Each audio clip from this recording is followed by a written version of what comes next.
धियो यो नः प्रचोदयात्। ॐ गुरुर्ब्रह्मा गुरुर्विष्णु गुरुरेव महेश्वर गुरुरेव परब्रह्म तस्मै श्री गुरुवे नमः। ॐ अखण्डमण्डलाकारं व्याप्तं येन चराचरं तत्पदं दर्शितं येन तस्मै श्री गुरुवे नमः। तस्मै श्री गुरुवे नमः। प्रणाम प्रणाम सभी को। तो हम लोग अभी गायत्री महाविज्ञान के गायत्री हृदय का कंटिन्यूस वाचन और उस पर चर्चा चल रही है। तो आज हम उसी से शुरुआत करते हैं। कल अमन भैया का था, आज जो है उमा दीदी इस पे उसके आगे से कंटिन्यू करेंगी। तो उमा दीदी शुरू कर सकते हैं ज्यादा समय न लेते हुए। दीदी अनम्यूट कर लीजिएगा, अभी म्यूट है आप दीदी।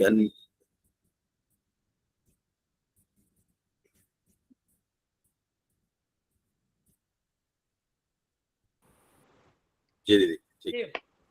जी भैया, मेरी आवाज क्लियर है? हाँ क्लियर है दीदी, क्लियर है जी। कक्षा में उपस्थित सभी साधक भाई बहनों को सादर प्रणाम। प्रणाम प्रणाम। विषय तो बहुत गूढ़ है, जैसी चर्चा कल भी हुई थी।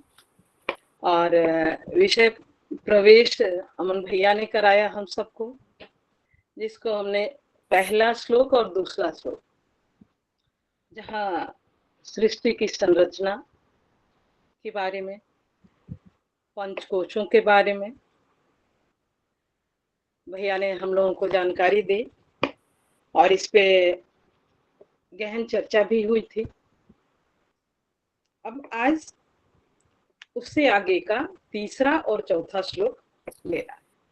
जैसा कि हम सभी जानते हैं कि जो कुछ भी यहाँ है, कहीं मतलब गायत्री माँ एकदम सर्व, जिस जिस गायत्री मंत्र की यहाँ गायत्री की उत्पत्ति की चर्चा, जो ब्रह्म ज्ञान की उत्पत्ति की बात, दोनों को समानांतर माना गया है। इतनी बड़ी बात हम लोग आज भी चर्चा कल भी हो रही थी कि ये बहुत गूढ़ विषय है। एक तो ये उपनिषदिक शैली जो होती है वो अलंकारिक होती है। दूसरी बात, ये उपनिषद जो है आत्मविवेचना, ब्रह्म विवेचना का विषय है, जिसको समझना अपनी अपनी साधना के स्तर पे हम लोग टच करते हैं। मतलब एक ये भी बात हम जान जाए कि अनंता वही वेदा कहा जाता है। एक शब्द के कई अर्थ होते हैं, वो कई जगह। अब अभी जो हम लोग ओम भूर्भुवः स्वः का ये कर रहे हैं, गायत्री हृदय में जो दिया गया है मीनिंग, अगर हम गायत्री स्मृति में ले तो थोड़ा ये होता है, चेंज होता है, लेकिन शब्द का चेंज है, न कि उसके भाव चेंज है, न कि उसके दर्शन चेंज है। शब्द और दर्शन सबके एक ही रहते हैं। हमें हर एक चीज को हर एक तरह से समझाने का शब्दों का प्रयोग किया जाता है। और यहीं पे हम लोग कह लेते हैं कि यहाँ ये शब्द लिखा था, योनह का यहाँ ये लिखा था, इसमें तो ये लिखा है ना। ये हम लोग का कंफ्यूजन होता है और यही हम लोगों के क्वेश्चंस बनते हैं। अब हम आते हैं विषय वस्तु में। यहाँ पे जो पीछे की चर्चा थी भैया से आप लोगों ने कल सुना ही। अब यहाँ हम आगे पढ़ते हैं, जहाँ गायत्री के प्रत्येक शब्द क्या है इसकी विवेचना की जा रही है।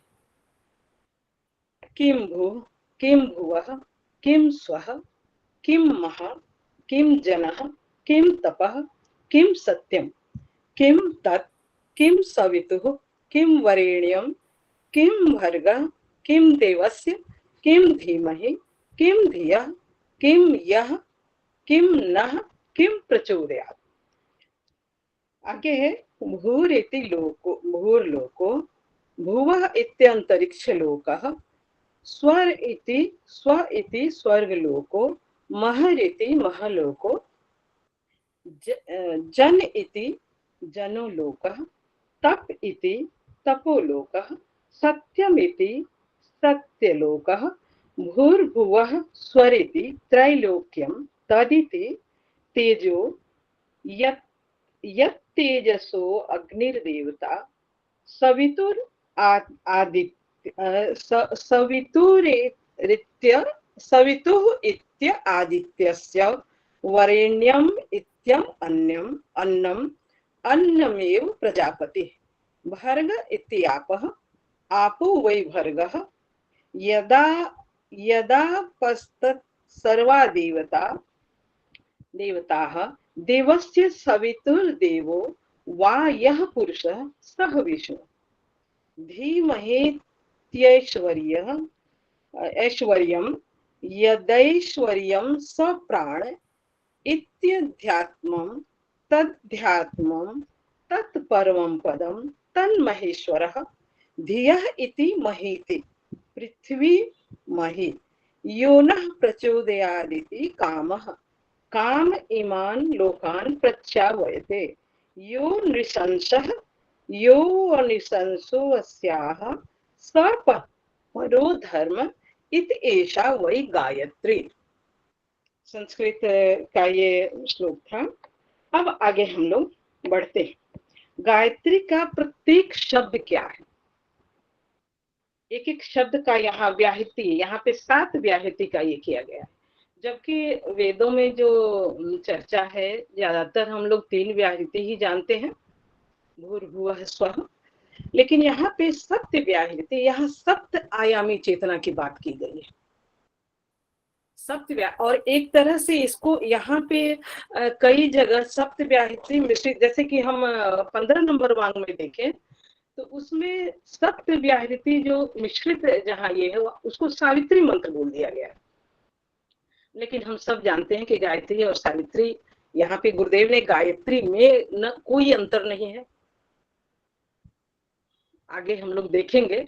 तो यहाँ पे जो 7 व्याहृति की चर्चा है तो हाँ, इसे भली भांति समझने की आवश्यकता है। गायत्री के एक एक शब्द का एक सपाटे में सबका विहंगावलोकन कर जाने से काम न चलेगा, वरन एक एक शब्द पर गंभीर दृष्टि डालकर उसके गर्भ में छिपे, अब यहाँ ध्यान देने की बात है कि उसके गर्भ में छिपे हमारी साधना कितनी पकी हुई है। जितनी पकी साधना होगी, जितने हमें इसका ज्ञान, जितना उसका एक एक मर्म को जानेंगे, और जो उपनिषद में कहा गया अनुभव जन ज्ञान, साधना पकी इसी को कहते हैं। तो किस मतलब गर्भ में छिपे हुए, अब क्या है, इसके गर्भ में छिपे हुए अर्थ जो अभी हम लोग देखेंगे, प्रत्येक शब्द क्या है, उसके रहस्य और उसका संदेश। रहस्य क्या, उसमें मर्म क्या है, अर्थ जाने उसका मर्म जो उसमें जो मतलब जानने की चीजें, जो उसका जिस्ट है वो क्या है, और दूसरा संदेश, तीसरा वो शिक्षा क्या दे रहा है हमें, ये चीजें पर विचार करना होगा। कल भी क्वेश्चन पूछ रहे थे एक भैया कि मतलब किस तरह से गायत्री साधना सफल होना। गायत्री साधना सफल होने के लिए जैसे बंदूक में जिस स्तर की साधारण अगर गोली होती है तो, और अगर बुलेट होता है तो हमें उस स्तर का वो अस्त्र चाहिए, शस्त्र चाहिए, जितना पावरफुल हम चीज को धारण करने जा रहे हैं उसे। तो इसीलिए इस चीज पे हमें विचार करना होगा कि अर्थ, रहस्य और संदेश क्या है। यह बताने के लिए उपयुक्त पंक्तियों में हर शब्द के लिए अलग अलग प्रश्न करके यह प्रयत्न किया गया है कि हर पद के संबंध में अलग अलग विचार किया जाए। अब जैसा कि हम जानते हैं कि अव्यक्त से व्यक्त की ओर हम लोग बढ़ रहे हैं। धीरे धीरे गायत्री मंत्र के अब इस अर्थ को कैसे, इस गायत्री मंत्र के एक एक शब्द को कैसे हम पचाएंगे, किस तरह इन 7 लोकों में हम गायत्री मंत्र को किस तरह से लेते हैं। अगर कहा जाता है कि यत् ब्रह्मांडे तत्पिंडे, तो हम इस 7 लोक को अपने शरीर में अगर देखते हैं, 14 लोक की बात होती है, रसातल, तलातल, ये सब, लेकिन यहाँ 7 लोगों की बात गुरुदेव ने की है।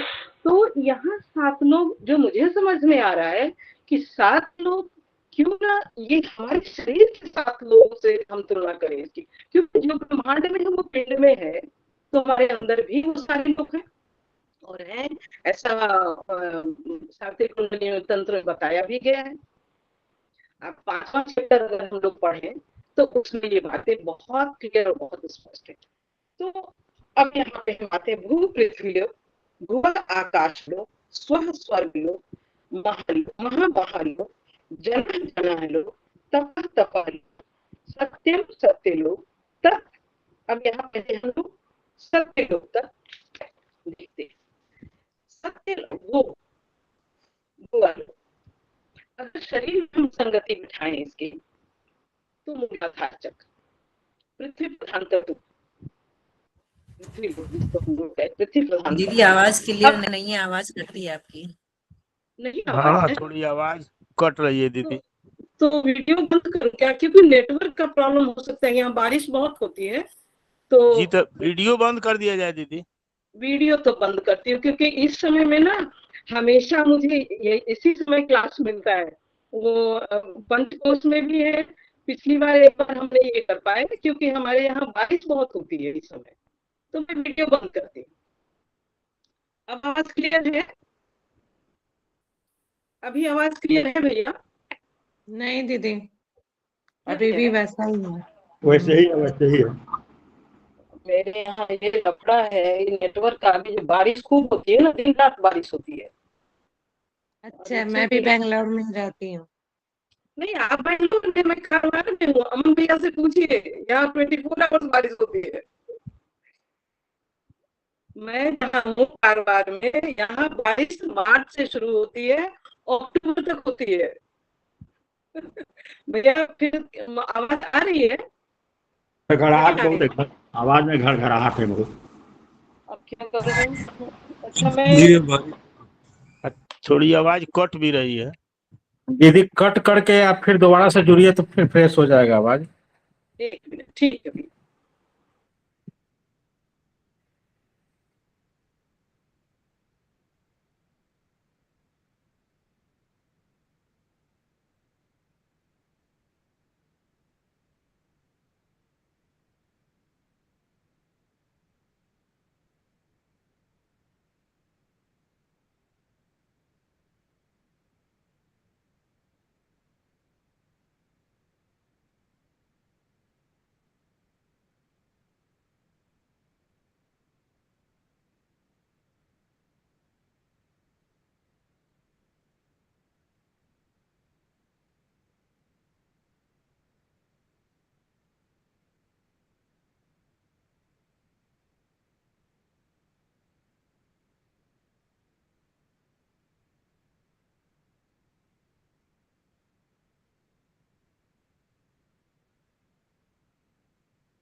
हेलो, हाँ भैया, अब आवाज कैसी है? अच्छी है दीदी, अब काफी सुधार है। ठीक है। जी दूसरे मोबाइल से तो कनेक्ट किया है भैया। ठीक है, अभी अच्छी आ रही दीदी। दीदी वीडियो भी वीडियो ऑन ऑफ कर सकते हैं। रखिएगा, वीडियो ऑफ वीडियो मैंने ऑफ रखा है। ऑफ ही हाँ, रखिए, पता नहीं डिस्टर्ब आने लगे तो। जी जी। तो हम लोग भूलोक पे थे। भूलोक को अगर हम संगति अपने बॉडी में मूलाधार चक्र जो पृथ्वी तत्व की प्रधानता को प्रदर्शित करता है। तो अब ये पृथ्वी तत्व से हमारे एक बात हम जान लें, इस पे आगे बढ़ने से पहले एक चीज मैं बताऊं, या हम लोग चर्चा सभी करते हैं कि इन किसी भी चीज को हम आगे बढ़ने से पहले एक चीज जरूर जान लें कि अपनी पात्रता हमें उस स्तर की बनानी पड़ेगी। यानी हमारी साधना में हमारे मैग्नेटिज्म ऐसा पैदा करना होगा कि जो सूक्ष्म जगत की जो विचार, जैसे मूलाधार, ये हमारे सारी कर्मेंद्रियां पृथ्वी तत्व से बनी है।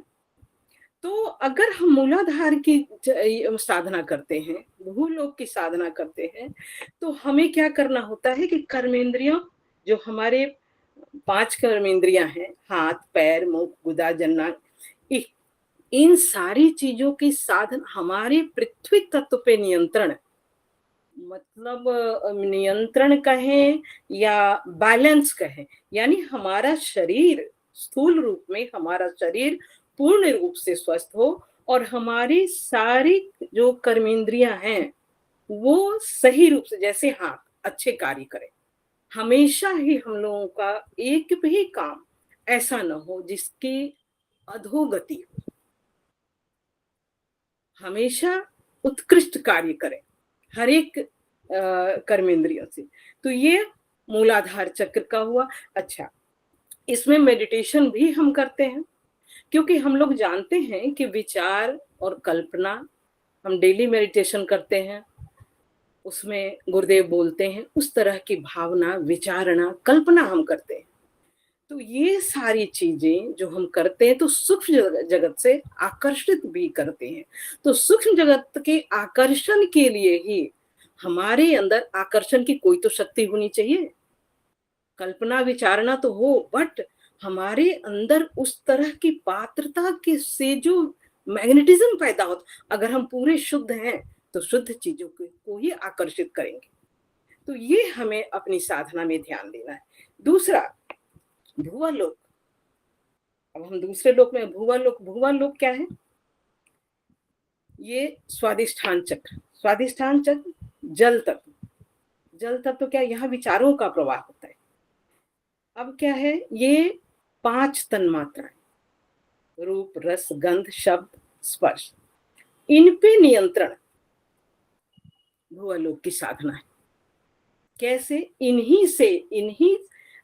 यही जो तन्मात्रा है, विषय जो हैं, ये इन्हीं से हम संसार से बंधते भी हैं और इन्हीं पे कमांड करके हम संसार में रहते हुए भी उससे निर्लिप्त रहते हैं। और ये बहुत कठिन साधना है, ये आए दिन हम लोगों के आपस में चर्चा होती है। तो यहाँ हम देखते हैं कि व्याहृतियों का, अच्छा ये भी है, एक चीज है कि हम लोग जो प्राणायाम करते हैं, यज्ञ में करते हैं ना, ओम भू, ओम भुव, ओम स्वः, ओम मह, ओम जनः, ओम जनः, ओम तपः, ओम सत्यम, ओम तत्सवितुर्वरेण्यं भर्गो देवस्य धीमहि धियो यो न प्रचोदयात्, ओम आपो ज्योतिरसो अमृतम ब्रह्म भूर्भुवः स्वः ओम। ये डेली करते हैं, लेकिन हमें ये पता नहीं है कि इस प्राणायाम से, क्योंकि ये प्राणों का ही है, चेतना की ये अवस्थाएं हैं, प्राण की ये अवस्थाएं हैं, ये सातों लोग उसी की अवस्थाएं हैं। क्योंकि सभी जगह संपूर्ण सृष्टि में गायत्री यानी प्राण का ही सारा खेल है। अब आते हैं हम लोग स्वहलोक। अब इसमें भी हमें साधना करनी है। अब जैसे देखें, अगर हम पहले भुवलोक का ही देख लेते, जितने भी तरल पदार्थ हैं, अगर हम बॉडी में लेते हैं तो जितने भी, चाहे बोन मैरो हो, रक्त हो, ये सारी चीजें हम सुबह के जो हम क्रिया योग करते हैं उसमें प्राणाकर्षण प्राणायाम में हम सातों बॉडी का, स्किन बॉडी, बोन बॉडी, ये हर मसल बॉडी, हर बॉडी को हम लोग रिचार्ज करते हैं। एक एक ऑर्गन को अगर इसके माध्यम से करें, चक्रों के माध्यम से, तो हर चक्र से वहां के जितने भी रिलेटेड ऑर्गन है उसको हम कर सकते हैं ध्यान में। तो इस तरह से हम इसकी साधना करें। अब आता है स्वहलोक, मणिपुर चक्र, ये अग्नि तत्व प्रधान होता है। इसमें क्या है, भावनाओं का खेल है। ये सारे ज्ञानेंद्रियां से इस अग्नि तत्व से बनी है, हमारी आंख, कान, नाक, जीभ, त्वचा। अब ये हम जब देखते हैं ये भावनाओं का खेल कैसे है, आंख से हम देखते हैं, कान से हम सुनते हैं, नाक से घ्राण शक्ति ये करते हैं, जीभ रसना बोलती भी है और रसना का भी है, और त्वचा स्पर्श का ये करते हैं। ये चीजें अगर अच्छी चीजें देखते हैं तो आनंद आता है, बुरी चीजें देखते हैं तो हमें आनंद नहीं आता। और हमारी आंखें, लेकिन क्या है कि हम अगर इसके महत्व को नहीं समझते कि हमें ये जो चीजें बाह्य रूप से जो दी गई हैं ज्ञानेंद्रिया, उसको ये यूज करना है हमें बाह्य रूप से सीखने के लिए, अच्छी चीजें सीखने के लिए, और अंतः में उतर के उसको अपने में लागू करने के लिए।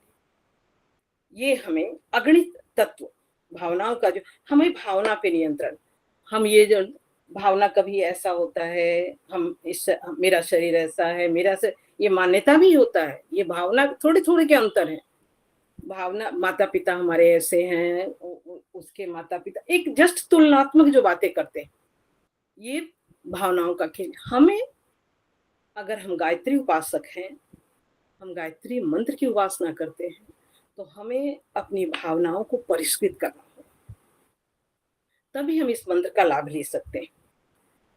और अब महालोक यानी अनाहत, ये अहंकार, यहाँ पे क्या होता है, ये अनाहत चक्र का है, यहाँ अहंकार मान्यताओं का लोक है। ये वायु तत्व, ये यहाँ से ये वायु तत्व प्रधान है, यहाँ से 5 प्राण का निर्माण, 5 प्राण, यहाँ 5 प्राण, यहाँ पे ये किया गया है। तो इन 5 प्राणों में यहाँ किस तरह से हम प्राणों पे नियंत्रण करते हैं। अब हम लोग ये पूछते हैं कि किस तरह से हम ये करें कि हमारे 5 प्राण संतुलन में है या नियंत्रण में है। तो 5 प्राण के चर्चा अलग होती है कि इस पे ये है, प्राण क्या करता है, अपान क्या, समान। लेकिन अगर हम प्राण का ये नहीं करें, हम यहाँ चक्रों की बात करें अगर, तो मूलाधार अपान है ना, जो हम लेते हैं स्वादिष्ठान समान, तो हम अपने चक्रों पे नियंत्रण करके भी प्राणों का, क्योंकि चक्रों पे नियंत्रण प्राणों के ही नियंत्रण से होगा। तो जैसे जैसे हमारे चक्रों के साम्यावस्था, बैलेंस की अवस्था या उसके फायदे हमें मिलते हैं, तो हमें ये पता चलता है कि हमारे कौन से चक्र सही स्थिति में है।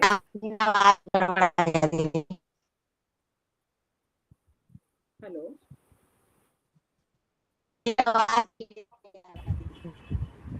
नहीं, आवाज तो ठीक आ रही है अभी। शशि दीदी का नेटवर्क ठीक नहीं लग रहा है। दीदी उन्हीं आपका- का अभी आवाज ठीक आ रही है। आवाज एकदम अच्छी आ रही है भैया। हाँ, उमा दीदी का नेटवर्क सही जी है। भैया, जी भैया। अब जनहलोक, जनहलोक विशुद्धि चक्र, ये आकाश तत्व से। अब क्या है, आकाश तत्व से अंतःकरण हमारे बने, मन, बुद्धि, चित्त, अहंकार। अब सब ऊपर हमने देखा कि 5-5 का है। अब यहाँ पे मन, बुद्धि, चित्त, अहंकार और एक अंतःकरण, अगर 5 के ये में हम बिठाते हैं तो अंतःकरण को जोड़ते हैं इसमें। अंतःकरण के अंतर्गत ये आते हैं। ये एक बार बाबूजी क्लास में हुआ था, तो हम लोगों ने कहा कि 5 का कैसे है, तो बाबूजी बोले कि जब 5 की गिनती होती है तो मन, बुद्धि, चित्त, अहंकार 4 और एक अंतःकरण को भी जोड़ते हैं। तो यहाँ पे इस तरह से अब क्या है, यहाँ पे ये जो विशुद्धि चक्र आकाश तत्व का ये है। अब हमारा मन, बुद्धि, चित्त, अहंकार सारे जो खेल साधना के बाद या साधना के शुरुआत में, साधना के बीच में जो हमारे अटकाव का ये है, ये यहीं पे आके अटकता है सबसे ज्यादा। हम प्राणों की साधना भी कर लेते हैं क्रिया योग से, मन को ये कर, लेकिन जब मन बुद्धि चित्त अहंकार, ये बहुत मुश्किल होता है एकदम से इस पे कमांड पाना। तो इसमें जो हमारे इसमें जो हमारे ये है, सबसे पहली साधना क्या है? मन सम्यक, मतलब बुद्धि सम्यक, चित्त अहंकार। ये सम्यक से मतलब क्या है? जहां हमारी दृष्टि साम्य होती है। साम्य का मतलब सब में खुद को देखें अगर, जब, और खुद में सबको देखें। ये मैं बहुत प्रैक्टिकल करती हूँ। क्यों? मुझे शब्द तन्मात्रा बहुत आहत करती है मुझे, और जिससे जितना अटैचमेंट है, ये अटैचमेंट इन द सेंस मोह, जिसको हम मोह कहेंगे। मुझे अपने का ही चिड़फाड़ मैं करती हूँ कि मेरे में ही ये गलती है। और फिर वहां पे मैं देखती हूँ, जब मुझे गुस्सा आता है, जब कुछ आता है, फिर सोचती हूँ, कभी एक लाइन रटूंगी, एको देवा सर्वभूते से बूढ़ा, ये सोचूंगी। फिर गायत्री वाइदा, मतलब एक एक जो याद आ जाता है उस पे काम करती हूँ। और तब लगता है कि सम्यक होना मतलब, अगर एक ही ईश्वर की संरचना हम सब हैं, तो वो अपनी स्थिति के अनुसार मुझे शब्द कह रहा है, तो मुझे तो कम से कम चाहिए कि मैं अपनी स्थिति के अनुसार लूं। मैं तो कम से कम गुरुदेव के साहित्य को पढ़ रही हूँ। मुझे सुबह शाम इतना हम स्वाध्याय करते हैं, इतना स्वाध्याय मनन चिंतन करते हैं, पर ये कमजोरी कहाँ से आती है जो हम फिर क्षण, भले ही क्षणिक हो, पहले 4 दिन के लिए होता था, अब क्षणिक ही हो, लेकिन इस पे कमांड करना बहुत जरूरी है। यानी और ये तभी होगा जब हम समष्टि से जुड़ते हैं, जब सब में हम उसे ईश्वर को देखते हैं। अब तपह लोग आज्ञा चक्र, यहाँ पे आसक्ति की समाप्ति हो जाती है। तपह, यहाँ आसक्ति की समाप्ति। निर्मम भव कहते हैं ना गीता में, निर्मम से ये नहीं कि निर्दयी हो जाए, वो वैसी ममता न हो जो आसक्ति बढ़ा दे। तो इस यहाँ पे आसक्ति यानी आसक्ति का परित्याग। अब सत्यम लोग जो सहस्रार चक्र, तो ये चिदाकाश है, जहां से हम आज्ञा चक्र पे ही अपरा प्रकृति समाप्त होती है, जहां हम परा में प्रवेश करते हैं। तो ये सत्यम लोग, जहां साधक शांतिमय और आनंदमय स्थिति में आ जाता है, जहां पहुंचकर साधक कभी नहीं नीचे गिरता। बाबूजी तो कहते हैं कि विशुद्ध चक्र से नीचे ही साधक नहीं गिरते हैं। कभी कभी किसी क्लास में चर्चा आया कि आज्ञा चक्र में जहाँ प्रकृति पुरुष का मिलन होता है, वहां की परिपक्वता के बाद ही आगे। तो यहाँ ये 7 जो व्याहृतियां हैं, इसको हमने शरीर से ही कोरिलेट किया है। और अब आगे चलते हैं। तत् अर्थात तेज, तेज का तात्पर्य है अग्नि। सविता अर्थात सूर्य, इसकी चर्चा सबके आगे करेंगे हम लोग। वरेण्यम अर्थात अन्न, अन्न का तात्पर्य है प्रजापालनी शक्ति। भर्ग अर्थात आपह, आपह का तात्पर्य है देव शक्तियों का समूह। देवस्य अर्थात सविता देव, सविता देव, सविता देव पुरुष, इसका तात्पर्य है विष्णु। धीमहि अर्थात ऐश्वर्य का ध्यान, धीमहि अर्थात ऐश्वर्य का ध्यान करते हैं। ऐश्वर्य का अर्थ है प्राण, अध्यात्म, परम पद, महेश्वर। योनः प्रचोदयात् अर्थात काम, वह जिसके कारण लोभ का संचालन होता है। असत अर्थात बुरे कर्मों का संहार करने वाली कामना। निरशंस अर्थात निर्हित है। जो कामनाएं सत्कर्मों की प्रेरणा करती है वो अनिशंस अर्थात ग्राह्य है। इसी प्रणाली का परिचालन करना गायत्री का विशेष धर्म है, गायत्री का स्वरूप है। अब हम लोग यहाँ पे देखते हैं आगे इन सारी चीज का विस्तृत रूप में तत्सवितुर्वरेण्यं सविता वरेण्य भर्गदेव, ये सबका यहाँ पे नीचे गुरुदेव ने लिखा है पूरे विस्तार से। और भू भुवः स्वः मह जनः तपः सत्यम, यह 7 लोक की चर्चा हो गई। इसमें गुरुदेव जो लिखते हैं 7 लोकों को बार बार स्मरण करना चाहिए। स्मरण करना इसलिए आवश्यक है कि मनुष्य अपनी समस्याओं, कठिनाइयों, स्वार्थों और लाभों की ओर देखते रहने की संकुचितता से ऊंचा उठकर विश्व ब्रह्मांड की ओर देखे। इसीलिए सप्त चक्रों से इसकी तुलना की गई कि इनमें जब तक शुद्धि नहीं होगी इन चक्रों की, तब तक हमारी सोच इस तरह की नहीं होगी जैसा गुरुदेव ने यहाँ लिखा है। उसकी समस्याओं को अपनी समझे, जो इसमें विश्व ब्रह्मांड की समस्याओं को अपनी समस्या समझे, विश्व मानव का एक घटक अपने को समझते हुए सोचे और उसी दृष्टि से काम करे। ये सतलोकों की चर्चा। अब तत् सविता वरेण्य भर्ग देव, इन 5 शब्दों द्वारा तेज किस चीज का है? तत्, सविता उष्णता, वरेण्य अन्न, भर्ग दिव्यता, देव परमात्मा। अब इन चीजों में इन 5 पदार्थ की अनिवार्य आवश्यकताएं हैं। अब इन जो 5 पदार्थ हैं, इन 5 महान आवश्यकताओं की ओर ध्यान केंद्रित किया गया है इसमें। तत् सविता वरेण्य भर्ग देव, यह 5 पदार्थ जीवन की अनिवार्य आवश्यकताएं हैं। इन्हें अधिकाधिक मात्रा में संचित करना चाहिए। तेजस्विता, प्रतिभा, पराक्रम, ये तथा। अब हम देखें कि ये तेज, उष्णता, अन्न, दिव्यता और परमात्मा, ये तो परमात्मा दिव्यता। अब ये तेजस्विता हमारे अंदर, उष्णता, गर्मी, प्राणाग्नि जो हमारे अंदर, जो हम पंचकोशों के ये में 5 तरह के अग्नियां, अन्न जो हमारा सामर्थ्य, दिव्यता हमारे अंदर देवता का गुण, ये चारों चीजों के ध्यान इसलिए अनिवार्य कहा गया कि जीवन की अनिवार्य आवश्यकता है। इस पे बिना हम सफलता प्राप्त किए भौतिक जगत हो या आध्यात्मिक जगत, कहीं भी हमारी उन्नति नहीं हो सकती।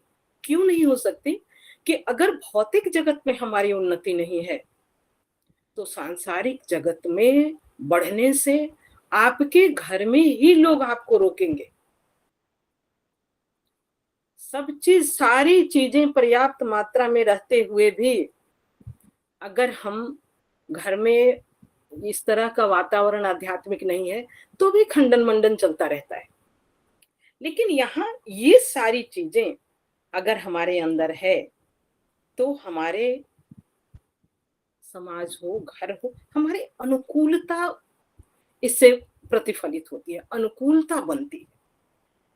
अब यहाँ पे इन्हें अधिकाधिक संचित करना आवश्यक। अनुकूलता इसलिए बढ़ती है कि हम जरूरत के चीजें घर का पूरा करते हैं, अपना पूरा करते हैं, लेकिन इससे हम समाज में भी हमारे इन चीजों का संचयन ऐसा न हो कि सिर्फ अपने लिए हो।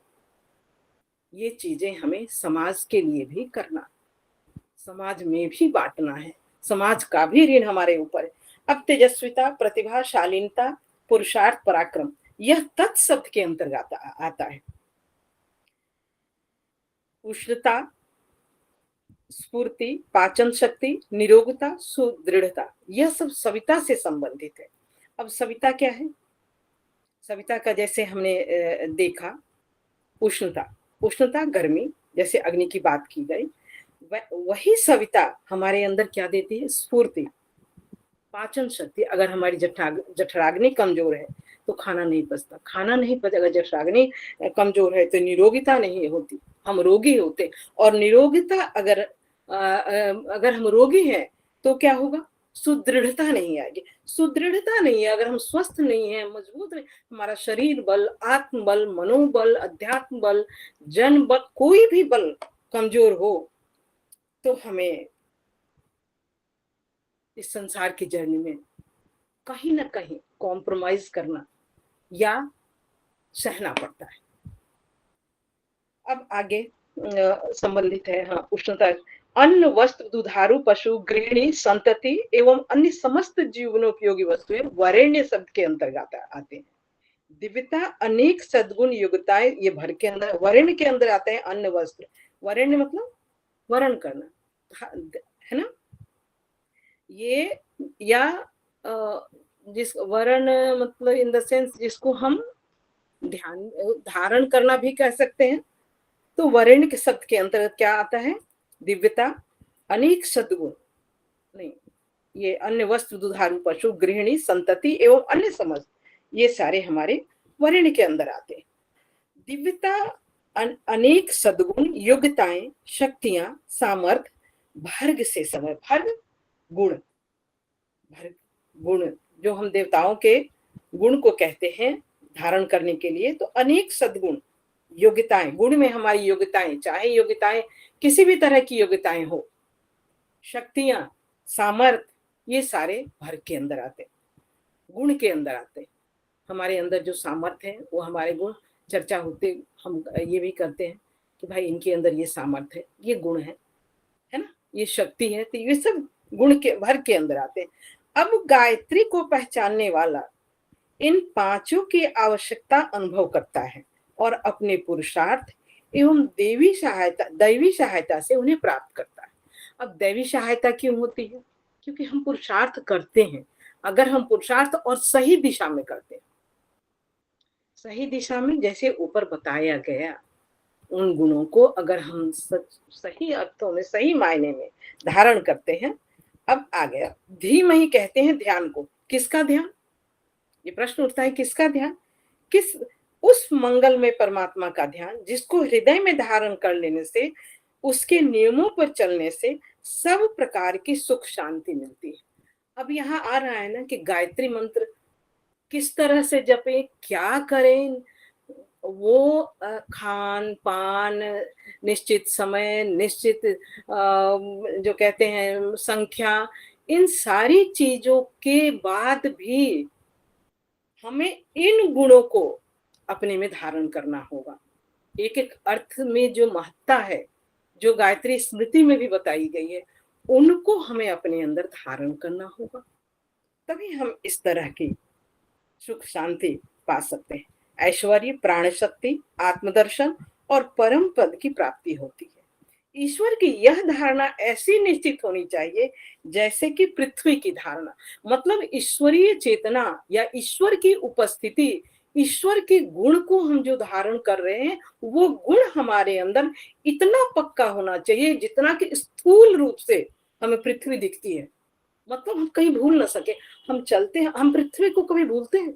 क्योंकि इसी पे रहते हैं, हर काम इसी पे करते हैं, हम पृथ्वी को कभी नहीं भूलते। तो ये सारी धारणाएं ईश्वर के गुण, ईश्वर को हर जगह उपस्थित होने का की जो धारणा है वो इस तरह से इतना मजबूत होना चाहिए। अब है योनः प्रचोदयात् में कामनाओं की ओर संकेत किया गया है। मनुष्य कामनाओं से बना है, बिना कामना से वह रह नहीं सकता। काम उसका स्वभाव है, उसके कामना के कारण, क्योंकि कामना के कारण, इच्छा के कारण यह संसार चल रहा है। यह हमारी कामना निशंस नहीं होनी चाहिए। स्वार्थ लोलुपता, निर्दयता, भोग आदि की निशंसता से बचते हुए ऐसे काम का सेवन करें, ऐसी कामनाएं करें जो धर्ममूलक हो, सबके लिए श्रेयस्कर हो। यही गायत्री का स्वरूप है। इस लक्षण को स्थित करना, इस मार्ग पर चलना है गायत्री की असाधारण उपासना है। गुरुदेव ने यहाँ पे लिखा है। अब यहाँ पे देखिए कामनाएं, जैसे पिछली कक्षा में ही कामनाएं, अमन भैया ने कामना पे चर्चा की थी कि आनंदमय कोश से जो रस आनंद की कामना से वहां पंचकोशों का निर्माण शुरू हुआ।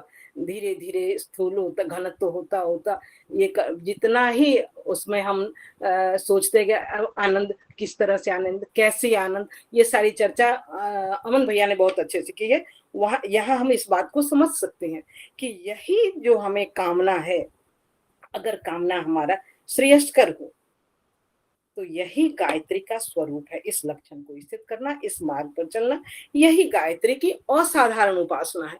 इस तरह की उपासना हमें करनी चाहिए।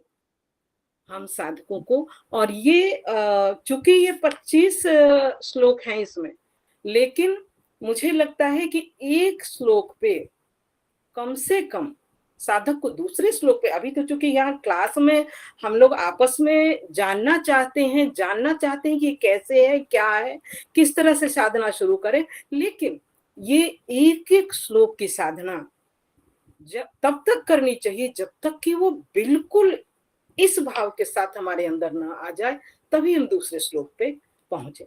जी भैया, इतनी ही मेरी बुद्धि की सामर्थ्य थी जो समझा और आप लोगों के सामने रखा। और अब वाणी को विराम देना चाहूंगी और त्रुटि के लिए क्षमा चाहूंगी, बहुत गूढ़ विषय है ये।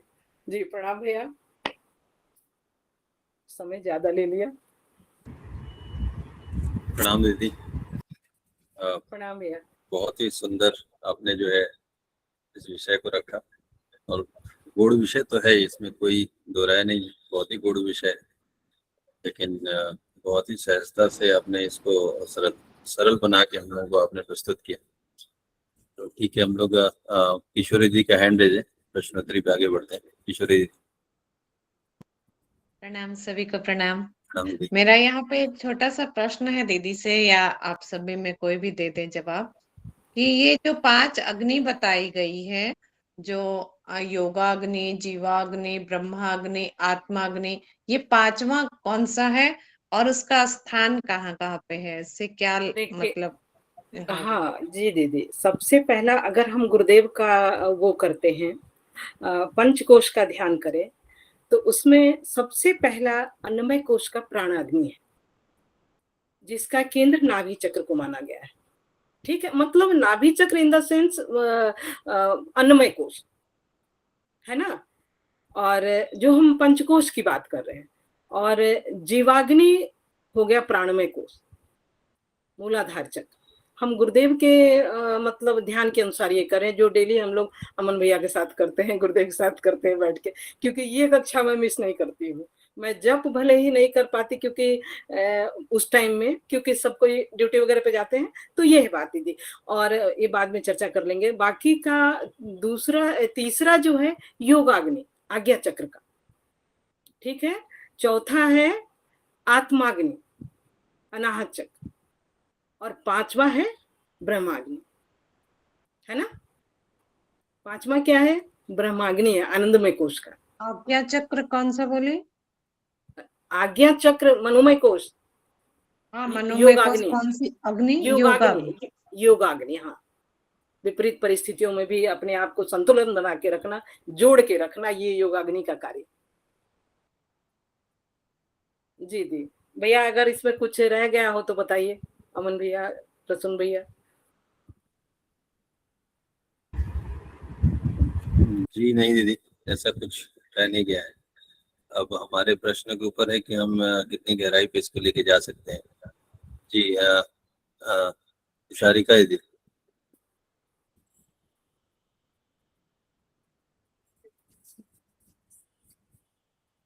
शारिका दीदी। प्रणाम। अभी अभी दीदी ने बताया कि पहला जो होता है अन्नमय कोश का। हेलो, आ रही है आवाज। ये जो पहली आपने बताई अन्नमय कोश की जो अग्नि होती है वो नाभि चक्र पे होती है, और दूसरी अग्नि आपने बताई मूलाधार चक्र पे होती है, तीसरी आपने आज्ञा चक्र पे बताई, चौथी अग्नि आपने अनाहत चक्र पे, हृदय चक्र पे बताई, 5वीं अग्नि आनंदमय कोश वो कहाँ पे होती है? सहस्रार चक्र। थैंक यू जी अमन भैया, आप हैं संभाले प्रश्नोत्तरी।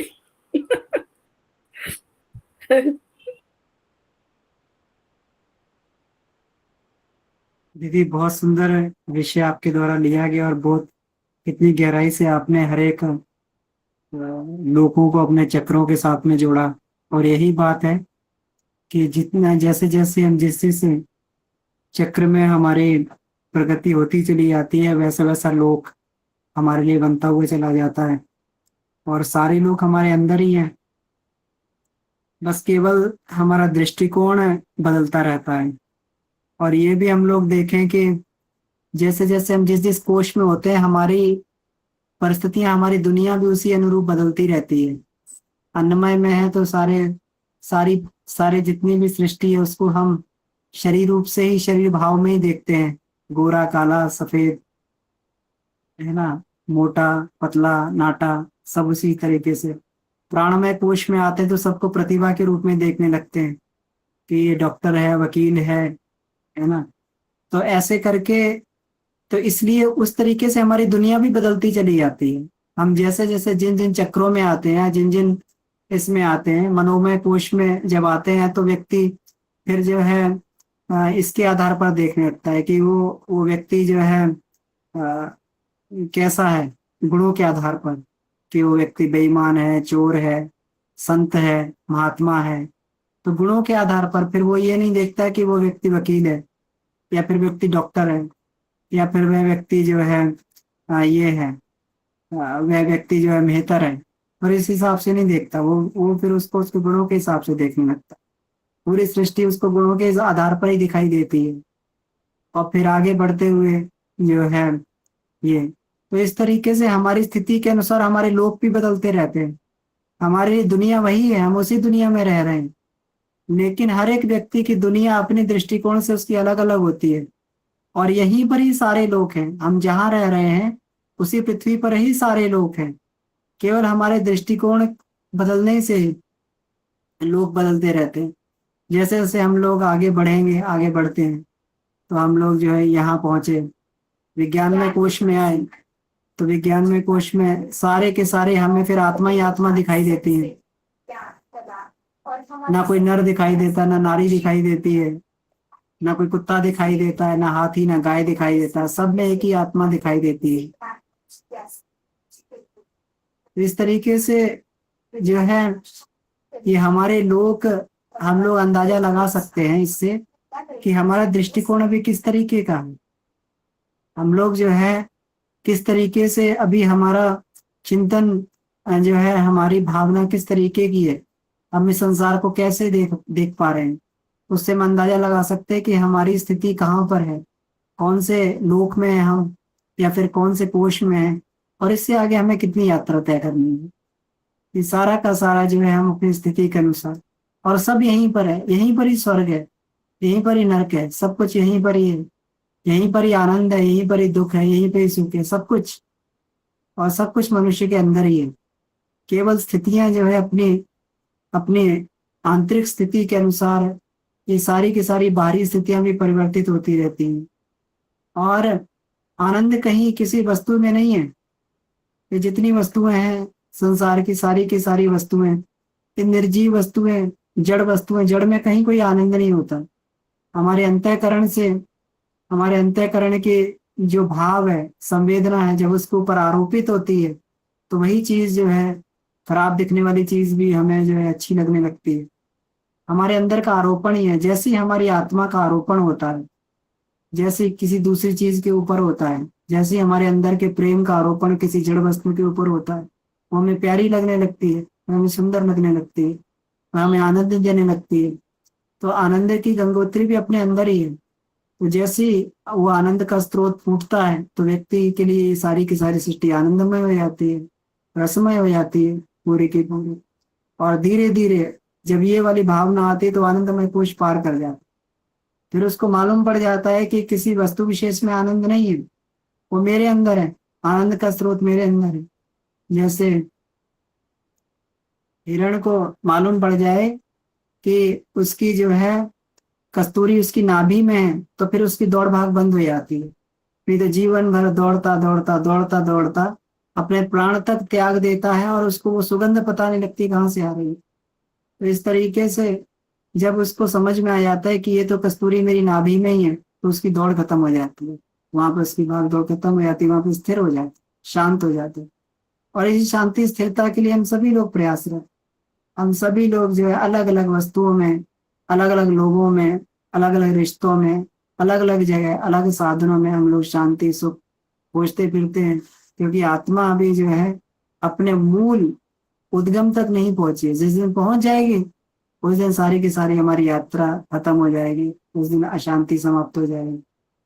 तो यही बहुत बढ़िया दीदी ने आज बताया कि अलग अलग लोगों से कंपेयर करके अपने शरीर के चक्रों को और अलग अलग इससे जो है, और एक गायत्री मंत्र की विभूति वास्तव में क्या है, और कौन सी 5 चीजें, 5 विशेष सामर्थ्य हैं जो गायत्री की कृपा से प्राप्त होती हैं, या फिर गायत्री की प्रेरणा से व्यक्ति प्राप्त करता हुआ चला जाता है। तो बहुत सुंदर रहा, बहुत बहुत आभार दीदी इसके लिए। इसीलिए ये जो है ज्ञान का एक बहुत बड़ा जो आधार है गायत्री हृदय। तो इसलिए इसको जो है इसकी कक्षाएं ज्यादा रखेगी ताकि इस पर विशद और गहन चर्चा हो सके। जी धन्यवाद।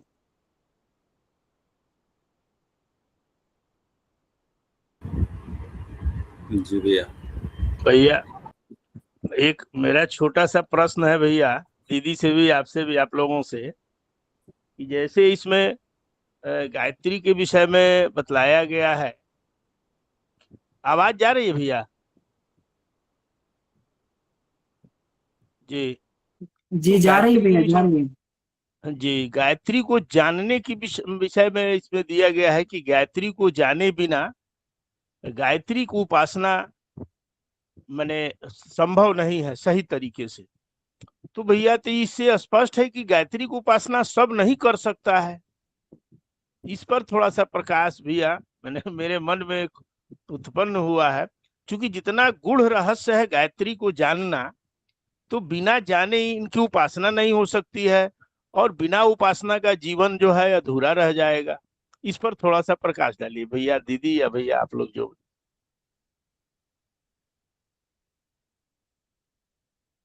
हाँ भैया देखिए, वो बिल्कुल सही बात है, गायत्री को जाने बिना उसकी उपासना नहीं हो सकती है ना। तो गायत्री का मतलब क्या है, सद्ज्ञान है गायत्री का मतलब। तो बिना बिना सद्ज्ञान के, जब तक बुद्धि में सद्ज्ञान नहीं आएगा तब तक जो है हमारा जो उद्देश्य, गायत्री मंत्र की उपासना का उद्देश्य हमारा जो है सार्थक नहीं होगा।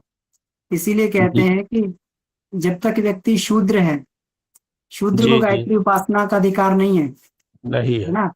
तो शूद्र जी का जी मतलब हुआ जिसकी बुद्धि संकुचित है, जिसकी छोटी सोच है जी ना, जी जी जिसकी जी जी स्वार्थपरता, जिसकी सोच में स्वार्थपरता है।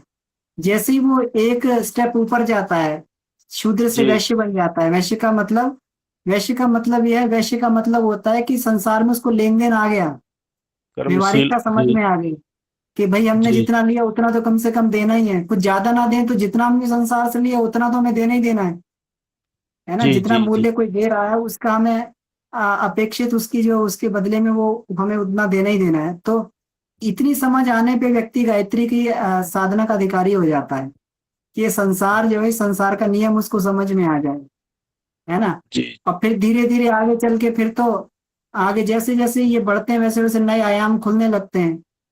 अब व्यक्ति अपनी दुर्बलताओं से जब ये बढ़ता हुआ आगे अपनी दुर्बलताओं से लड़ता है, दुर्बलताओं से संघर्ष करता है, क्षत्रित्व की उसमें आ जाता है, तब उसकी उपासना एक विशेष आयाम में चलती है। इससे भी ऊपर जो ब्राह्मणत्व की परिधि में आता है, जब उसका सारा का सारा जीवन जो है पूरा लोक सेवा के लिए समर्पित हो जाता है, अपने लिए कम से कम संसाधनों को रख के दूसरों के लिए पूरा का पूरा अपना सर्वस्व समर्पण कर देना, तब उसकी उपासना और ज्यादा वो जो है कारगर सिद्ध होने लगती है ना। जी तो जी जैसे जी जैसे जी जी हमारी जाति, जाति का मतलब है हमारे गुणों में जिस तरीके से परिवर्तन होता चला जाता है, उस तरीके से जी हमारी जाति भी बदलती है, और जो है हमारी उपासना भी उतनी फलदायी होती चली जाती है। जी जी भैया, जी जी, बहुत अच्छा भैया। 1 मिनट मैं ले सकती हूँ कृष्ण भैया? दीदी किशोरी दीदी का हैंड रेज है। नहीं, वो पहले से ही है, मैंने डाउन नहीं किया। बहुत सुंदर भैया। जैसे अभी भैया ने कहा कि अधिकारी नहीं है, तो मान लीजिए जब हम अज्ञानी थे, हम अबोध थे, बचपन में थे, कह दिया हनुमान चालीसा करना है, गायत्री मंत्र करना है, तो हम तो उस समय कुछ नहीं जान रहे थे गायत्री मंत्र क्या है, हनुमान चालीसा क्या है। बस हमने सुना, हमें कहा गया और हम करने लग गए। करते करते करते करते अब धीरे धीरे उसके एक एक अर्थ को समझने लग गए, एक एक जी अर्थ को जी अब समझने लग गए, और फिर वो उसको जीवन में वो उतरने लग गया, है ना। धीरे धीरे और अपने आप कलमश कसाय दूर होने लग गए। तो ये नहीं कह सकते कि जब तक हम वो पात्र नहीं है, उसको नहीं समझेंगे, अधिकारी नहीं है। अज्ञानी भी है, लेकिन हम करेंगे तभी आगे सीढ़ियों पे बढ़ेंगे। ये जी दीदी, जी जी जी, और यहाँ बहुत पे बढ़िया। उष्ण, ये जो है एक लाइन, यह सब सविता से संबंधित है। उष्णता, स्फूर्ति, पाचन शक्ति, निरोगिता और सुदृढ़ता। ये बहुत ही जो नाभि के पास, बार बार बाबूजी भी कहते हैं कि जितने भी ब्रह्मांड में जो जैसे हम दूध खोआ बनाते हैं, ये बड़ा अच्छा, हम लोग पहली बार तो बहुत कुछ समझ में नहीं आता था, तो छोटी छोटी बातें याद हो जाती थी, जो हमारे समझने लायक होती थी वो मैं समझती थी। कि खोआ जब बनाते हैं, दूध को गाढ़ा करते हैं, तो सारा तो ब्रह्मांड में चला जाता है। वो कहाँ जाता है? तो सब ब्रह्मांड में स्थित है।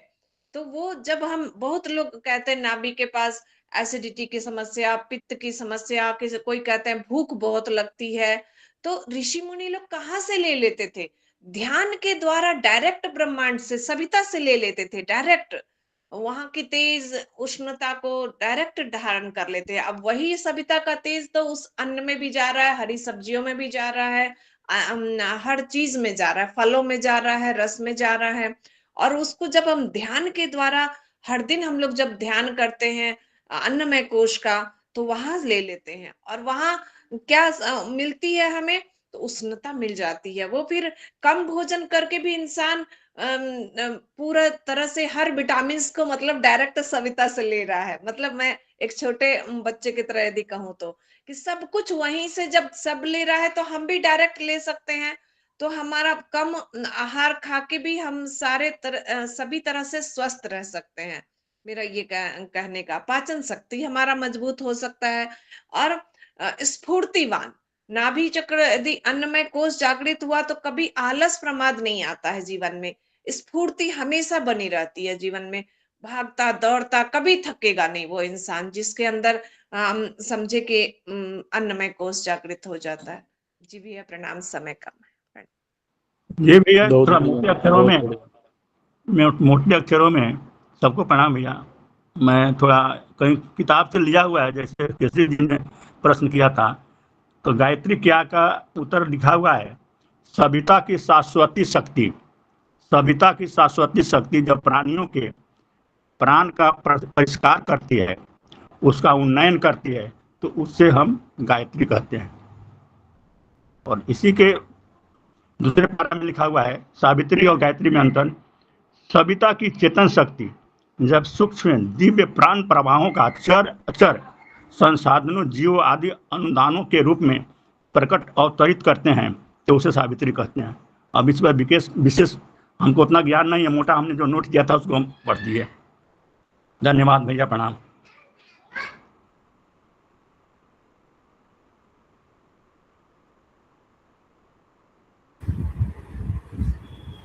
जी भैया, तो हमारे पास अभी 2 मिनट समय शेष है। अगर गोकुल भैया स्थिति में हो तो कुछ बात इस पे रख पाए और जुड़े हो तो अच्छा होगा। गोकुल भैया, अगर आप, कल से गोकुल भैया है नहीं है, ठीक है। तो अमन भैया, कुछ विषय इतना गूढ़ हो जा रहा है कि चर्चाएं उतनी हमारी और प्रश्न इतने वैसे नहीं आ पा रहे हैं। बिल्कुल जी भैया। जी जी जी देखिए, कोई बात नहीं, विषय गूढ़ ही सही, लेकिन हम लोग बार बार उसको समझेंगे, पढ़ेंगे। फिर पढ़ा है हम लोगों ने, आपको मालूम है कि हम लोगों ने जब स्वाध्याय प्रारंभ किया तो गायत्री इस जो स्वाध्याय ग्रुप का प्रारंभ भी गायत्री महाविज्ञान से हुआ था, है ना। तो आज दूसरी बार हम लोग पढ़ रहे हैं। हम लोग बार बार पढ़ते रहेंगे। करत करत जी अभ्यास भैया, में जड़मति होते सुजान, है ना। तो कभी जड़मति में तो कभी आएगा ही। जी बिल्कुल। पहले दूसरा पार्ट, तीसरा पार्ट तो समझ में नहीं आता था। पहले समझ में नहीं आता था कुछ, लेकिन अब समझने लगे हैं तो कारवा आगे चली पड़ा है। जी जी बिल्कुल भैया, बहुत बढ़िया। बार बार रिपीट करने से ही ये जड़ बुद्धि जो है समाप्त होगी और हम लोगों के अंदर ज्ञान का प्रकाश, हम लोग विशेष मूड वाले हैं, लेकिन आप लोगों के संपर्क से बहुत चीज प्राप्त हो रहा है और धीरे धीरे जीवन में बहुत परिवर्तन भी हो रहा है। जी भैया, प्रणाम भैया। ठीक है भैया, तो समय भी हो गया है और प्रश्न भी कुछ ऐसे विशेष नहीं है। बाकी हम लोग इसको लगातार करते रहेंगे, इसको प्रैक्टिस में, तो धीरे धीरे और भी उतरता जाएगा। ठीक है, इसी के साथ आज की कक्षा का विराम लेते हैं। हमारे दी को, अमन भैया को और सभी जिज्ञासु साधकों को बहुत बहुत आभार आज की कक्षा के लिए। ओम शांति शांति शांति। सामने को प्रणाम साधक भाई बहनों को